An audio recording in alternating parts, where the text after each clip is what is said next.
കൂട്ടുകാരെ നമസ്കാരം. ഷെഫ് ജോജിയുടെ ഒരു പുതിയ വീഡിയോയിലേക്ക് എല്ലാ കൂട്ടുകാർക്കും സ്വാഗതം. ഗോബി മട്ടർ മസാലയാണ് ഇന്നത്തെ വീഡിയോ. വീഡിയോയിലേക്ക് പോകാം. അതിനു മുമ്പ് ആദ്യമായിട്ട് ചാനൽ കാണുന്നവർ ചാനൽ സബ്സ്ക്രൈബ് ചെയ്യാൻ മറക്കരുത്. അതുപോലെ പേജ് ഫോളോ ചെയ്യാനും മറക്കരുത്. പഴയ ഒരുപാട് വീഡിയോകൾ ചാനലിലുണ്ട്, അതും കാണുവാനായിട്ട് ശ്രമിക്കുക. അപ്പോൾ നമുക്ക് വീഡിയോയിലേക്ക് പോകാം.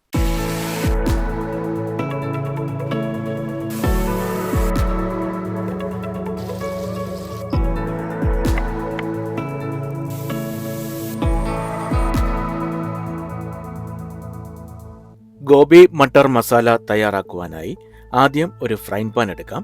ഫ്രൈങ് പാൻ ചൂടാവുമ്പോൾ 1 ടേബിൾ സ്പൂൺ ഓയിൽ ഒഴിച്ചു കൊടുക്കാം. ഇതിലേക്ക് 2 ചെറിയ തക്കാളി ചെറിയ കഷ്ണങ്ങളായി അരിഞ്ഞ് ഇട്ട് കൊടുക്കാം. ഒരു 10 കാഷ്യൂനട്ട് 2 പീസ് ആയിട്ടുള്ളത് ഇതിലേക്ക് ഇട്ട് കൊടുക്കാം. ഇനി ഇത് നന്നായിട്ടൊന്ന് മിക്സ് ചെയ്തിട്ട് വഴറ്റിയെടുക്കാം. ഇത് ഒരല്പം വെള്ളമൊഴിച്ച് ബോയിൽ ചെയ്തെടുക്കാവുന്നതാണ്. എന്നാൽ ഈ ഓയിലിൽ വഴിച്ചെടുക്കുമ്പോൾ കുറച്ചുകൂടെ ടേസ്റ്റിയാണ്. ഇപ്പോൾ ഇത് നന്നായിട്ട് വഴങ്ങി കിട്ടിയിട്ടുണ്ട്. ഇനി ഇത് തണുത്തതിന് ശേഷം മിക്സിയുടെ ജാർ ഉപയോഗിച്ച് നന്നായിട്ട് പേസ്റ്റ് ചെയ്ത് മാറ്റിവെക്കാം. കോളിഫ്ലവർ അല്ലെങ്കിൽ ഗോബി 1/4 കിലോ എടുത്തിട്ടുണ്ട്. അത് വെള്ളത്തിലിട്ട് ഒന്ന് ബോയിൽ ചെയ്തെടുക്കുകയാണ്.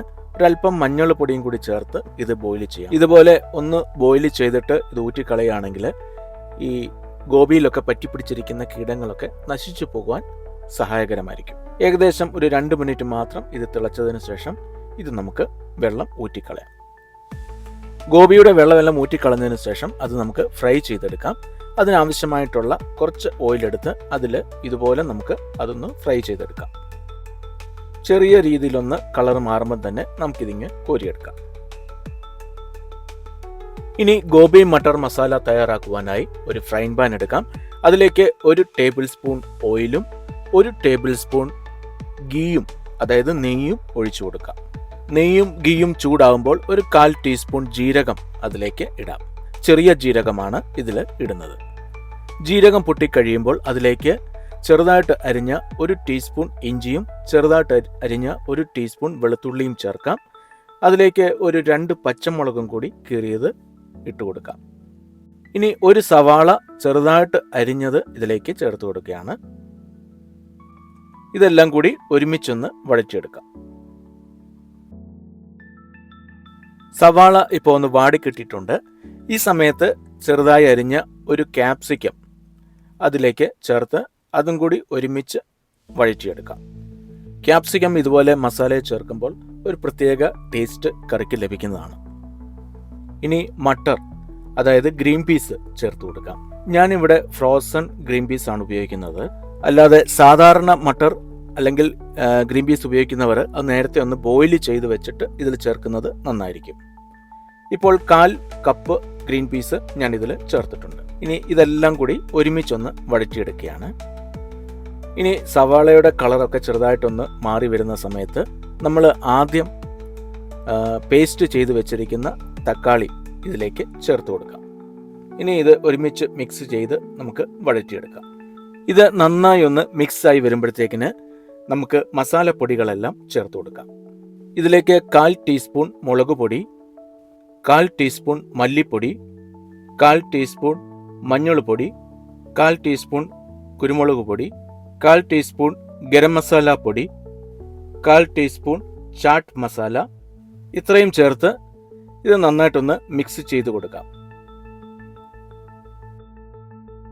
ഇനി ഇതിലേക്ക് ഒരു 2 കപ്പ് കണക്കിന് വെള്ളം ഒഴിച്ചു കൊടുക്കുകയാണ്.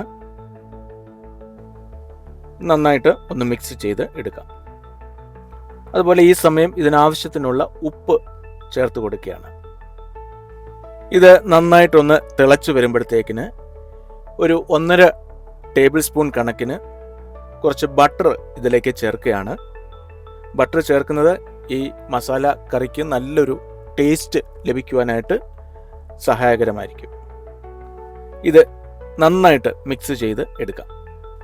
ഇനി ഇതിൽ നമ്മൾ ആദ്യം ഫ്രൈ ചെയ്ത് മാറ്റി വെച്ചിരിക്കുന്ന ഗോബി അല്ലെങ്കിൽ കോളിഫ്ലവർ ചേർത്ത് കൊടുക്കാം. ഇത് നന്നായിട്ടൊന്ന് മിക്സ് ചെയ്ത് എടുക്കാം. ഇപ്പോൾ ഈ ഗ്രേവി ഒരുപാട് ഡ്രൈ ആണ്. അതൊന്ന് ലൂസാക്കുവാനായിട്ട് ഒരല്പം വെള്ളം നമുക്കിതിലേക്ക് ഒഴിച്ചു കൊടുക്കാം. വീണ്ടും ഇത് നന്നായിട്ട് മിക്സ് ചെയ്ത് കൊടുക്കാം. ഒരുപാട് വെള്ളം ഒഴിക്കേണ്ട ആവശ്യമില്ല. നല്ല തിക്ക് ഗ്രേവി ആയിട്ട് നമുക്കിത് കിട്ടണം. ഇനി ഒരല്പം കസൂരി മേത്തി ഇതിൻ്റെ മുകളിലേക്ക് ഒന്ന് ഞെരടി ഇട്ട് കൊടുക്കുന്നത് നന്നായിരിക്കും. അതുപോലെ ചെറുതായി അരിഞ്ഞ ഒരല്പം മല്ലിയില കൂടി ഇതിൻ്റെ മുകളിലേക്ക് ഇട്ട് കൊടുക്കാം. ഇപ്പോൾ ചപ്പാത്തി, പൊറോട്ട, റൊട്ടി, റൈസ് ഐറ്റംസ് ഇതിൻ്റെ കൂടെയൊക്കെ കൂട്ടുവാൻ പറ്റിയ ഒരു അടിപൊളി കറി ഗോബി മട്ടർ മസാല ഇവിടെ റെഡിയായി കഴിഞ്ഞു. വളരെ എളുപ്പം തന്നെ വളരെ ഈസിയായി ചെയ്യാൻ പറ്റിയ ഒരു കറിയാണ് ഗോബി മട്ടർ മസാല. ഈ വീഡിയോ നിങ്ങൾക്ക് ഇഷ്ടപ്പെട്ടു എന്ന് കരുതുന്നു. ഇഷ്ടപ്പെട്ടുവെങ്കിൽ ലൈക്ക് ചെയ്യാനും കമൻറ്റ് ചെയ്യാനും ഷെയർ ചെയ്യാനും മറക്കരുത്. അപ്പോൾ പുതിയൊരു വീഡിയോയുമായി ഉടൻ തന്നെ വരുന്നതായിരിക്കും. അതുവരേക്കും ബൈ ബൈ.